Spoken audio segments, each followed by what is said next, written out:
Assalamualaikum warahmatullahi wabarakatuh. Selamat pagi anak-anak kelas 6, sehat semuanya. Terima kasih tadi yang sudah absen video call sama Ustazah. Sekarang kita akan melanjutkan yaitu tentang macam-macam reklame. Kemarin kita sudah belajar tentang reklame. Nah, reklame itu apa? Yaitu, masih ingat reklame itu apa? Yaitu salah satu suatu cara untuk mempromosikan atau memperkenalkan suatu produk tertentu kepada orang banyak. Caranya bagaimana? Caranya yaitu macam-macam reklame itu ada yang bisa disampaikan, ada apa saja, yaitu berupa iklan di mana iklan? Di media cetak, yaitu pemberitahuan kepada banyak orang tentang produk atau jasa. Selain di media cetak juga ada iklan di surat kabar itu atau di majalah-majalah itu biasanya warnanya yang mencolok dan bergambar, ya, bergambar sehingga bisa apa? Menarik orang lain untuk mengetahui apa produk yang disampaikan. Terus spanduk. Nah, spanduk kita sering melihat ya, spanduk di pinggir-pinggir jalan. Nah, itu promosinya apa? Mereka menawarkan barang atau jasanya apa? Nah, di situ spanduk dengan apa? Menggunakan kain sebagai media, lalu ditempel di tempat yang strategis yang bisa dilihat oleh banyak orang. Terus selanjutnya poster. Poster itu apa? Selembaran kertas yang berisi tulisan dan gambar. Nah, poster itu biasanya ditempel di tempat-tempat yang strategis, ya. Poster bisa juga, posternya itu besar juga bisa. Tujuannya apa? Biar dilihat, diketahui orang banyak tentang produk atau barang jasa yang ditawarkan. Setelah itu ada apa lagi? Brosur. Brosur itu apa? Yaitu selembaran kertas, ya. Seperti di kantor-kantor itu, di bank-bank itu ada sebuah brosur. Nah, biasanya dibagi di tempat umum atau brosur berisi tentang apa? Tentang informasi yang lebih detail.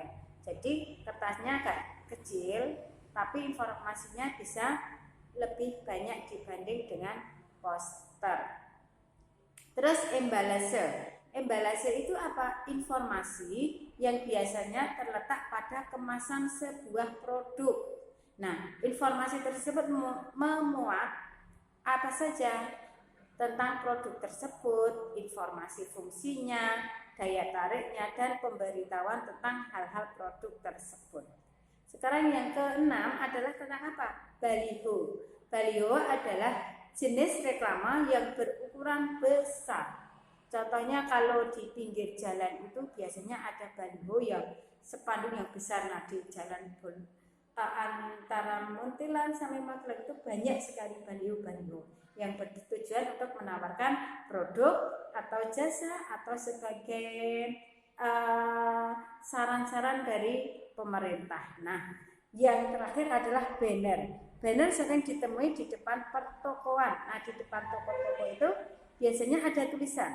Nah, seperti spanduk, tapi ini banner merupakan media promosi yang dicetak menggunakan besi sebagai penyangga. Contohnya di bank-bank itu ada loh. Itu banner itu kecil, terus ada cagaknya itu. Nah, biasanya di situ. Nah, untuk selanjutnya kita akan belajar mengenai posisi dan peran Indonesia di bidang ekonomi dalam lingkup ASEAN. Nah, sebelumnya kita sudah belajar tentang manfaat dan kerjasama yang dilakukan oleh bangsa Indonesia dengan negara-negara ASEAN. Tujuan manfaatnya apa? Saling membantu, saling memenuhi kebutuhan, saling menjaga kerjasama, mempererat persatuan agar wilayah ASEAN tidak terkena imbasnya dari suatu politik di negara lainnya. Adapun kerjasamanya banyak ya, bidang politik, keamanan, kesehatan, itu salah satu manfaat yang dapat dilakukan karena apa? Kerjasama di bidang ASEAN. Nah, sekarang kita akan menyampaikan tentang bentuk pertukaran barang antara Indonesia dengan negara-negara di ASEAN. Bentuknya apa? Seperti contohnya satu, pertukaran sandang. Nah, sandang itu memiliki beragam yang sudah terkenal hingga ke mancanegara.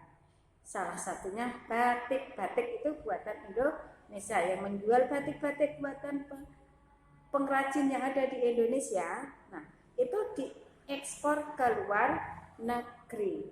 Terus selain batik ada apa? Benang, wol. Nah itu bisa dari bangsa Indonesia, atau kita mencari bahan bakunya dari luar negeri, dibuat di Indonesia juga bisa, dan sebaliknya bisa dari Indonesia kita keluar diekspor ke luar negeri. Jadi saling apa? Saling memenuhi kebutuhan. Contohnya nih, benang sintetis dari Malaysia. Kalau Singapura apa? Pembuatan mesin-mesinnya dan lain sebagainya ya, bisa dipelajari di halaman 109.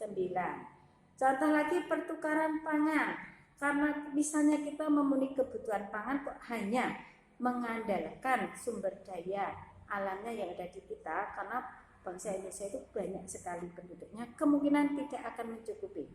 Jadi maka kita bisa mengekspor barang kita ke luar negeri atau mengimpor barang-barang bahan makanan dari luar negeri ke Indonesia.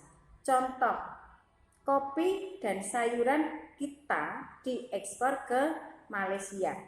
Tapi Indonesia juga mengimpor, yaitu seperti beras, gula, buah-buahan, madu, dan dari Thailand atau dari Filipina. Nah, pertukaran papan, yaitu papan ini bagaimana? Tempatnya bagaimana? Ya, seperti hutan. Hutan misalnya, hutan di Indonesia, hasil kayu hutan itu kita ekspor ke negara yang ada di sekitar kita, di negara-negara ASEAN. Seperti Malaysia, kayu jati. Kayu lapis kemana? Ke Thailand. Dan kayu mahoni ke Singapura. Semen putih sebagai bahan baku pembuat rumah diimpor dari Filipina. Getah karet juga milik kita, diekspor ke Singapura. Nanti kalau sudah menjadi bahan baku yang siap dinikmati konsumen, baru bisa diekspor atau diimpor. Nah, banyak sekali ya hal-hal dan posisi peran Indonesia di bidang ekonomi. Ekonomi ya ada sandang, pangan, dan papan. Nah, demikian anak-anak Ustadzah yang Ustadzah sampaikan. Tetap semangat dan belajarnya jangan lupa ikuti KPM online-nya, sholat duhanya, sholat fardunya tertib dan selalu menjaga kesehatan ya. Hafalannya Ustadzah tunggu hari ini. Terima kasih. Assalamualaikum warahmatullahi wabarakatuh.